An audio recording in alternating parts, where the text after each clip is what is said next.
Ladies, stop telling your girlfriends all your business.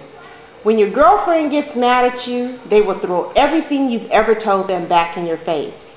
And most of them will spread your business around. And ladies, also stop bringing your whore-ass girlfriends around your man. You're asking for trouble. She's a jealous hoe anyway, and most likely she's gonna fuck your man. So when this happens, don't get mad at either of them. Get mad at yourself for being a dumb bitch.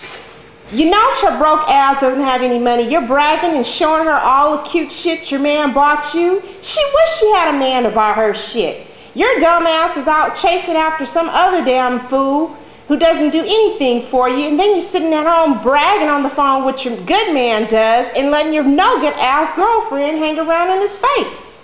You deserve to get cheated on, you dumb hoe.